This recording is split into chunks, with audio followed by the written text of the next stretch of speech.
I'm Franz F. Sumundong from Tignao, Lasil Siquijor, your Regional Young Farmer Challenge Our Day 2022, Region 7. I'm into integrated livestock farming, focusing on goats and cattle. Ang naging inspiration ko sa aking pagpa-farming ay ang aking mga grandparents. Kasi noon, bata pa ako, sinasama nila ako sa kanilang sakahan, tumutulong na din ako.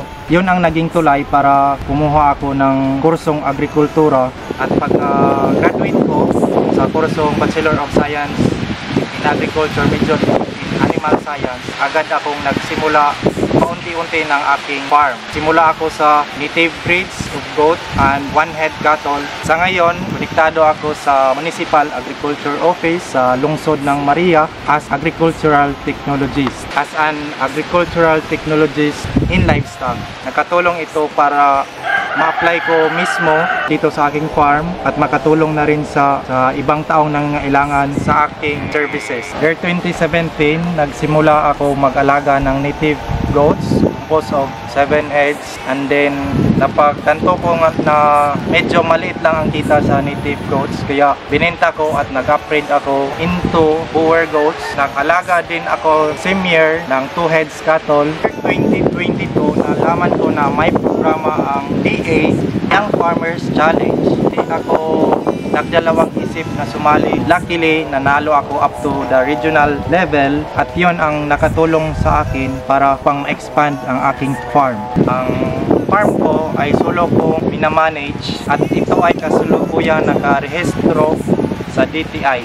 Ang serbisyo na binibigay dito sa aking farm, which is yung goat, na nagbibenta ako ng mga quality breeder goats na maaring bilhin ng ibang farm upang ma-upgrade ang kanilang native goat upang magkaroon sila ng dagdag na kita. Para sa aking mga baka naman, pinafatten ko ito upang sa hustong panahon at umabot sa kanilang tamang timbang, pwede na itong maibenta. Mayroon din akong cow-calf operation. Nag-venture ako ng livestock farming kasi dito sa aming lugar, mabato talaga.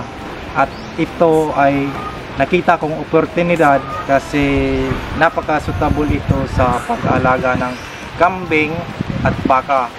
At mayroon ding mga area na pwede kong ma-develop upang mapagtamnan ko ng iba't ibang forage. Yung natanggap ko na financial grant mula sa YFC program, yun ang nagpalago sa aking farm. Ang total amount na natanggap ko na financial grant is 200,000 na binili ko at ipinitayo ko ng feedlot at bumili din ako ng isang cattle for fattening at nakabili rin ako ng forage chopper, bili din ako ng sidecar para sa easy transport ng aking mga forage. Simula nang ma-expand ang aking farm, ang naitulong ko sa kapwa ko magkakambing or farmer, makapag-upgrade ng kanilang goat at makapag-provide rin ako ng technical services sa kanilang mga hayop. As an livestock technician and a farm owner, nakatulong ako sa pag-provide ng technical assistance like artificial insemination in pig and cattle. At ang isang strategy rin na ginawa ko upang maging successful livestock raiser is ako ang gumagawa ng kanilang silage at yung sinusiguro ko talaga yung kanilang forage security.